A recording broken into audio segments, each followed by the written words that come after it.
तत्तवमनुस्वरूपम् रकारः पूर्वरूपम् अकारो मध्यमरूपम् अनुस्वारश्चान्त्यरूपम्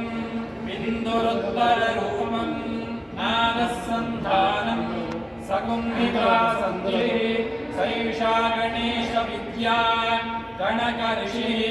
यजृद्गायत्री छन्दः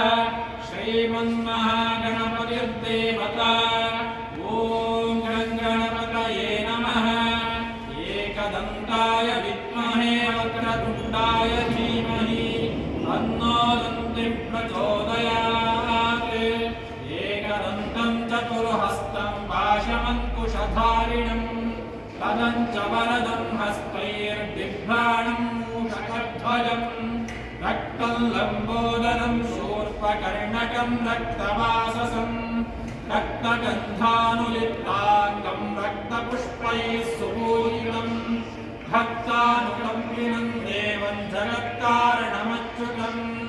आविर्भूतं च सृष्ट्यादौ प्रकृतेः पुरुषात् परम् एवं ध्यायति यो नित्यं स योगी योगिनां वरः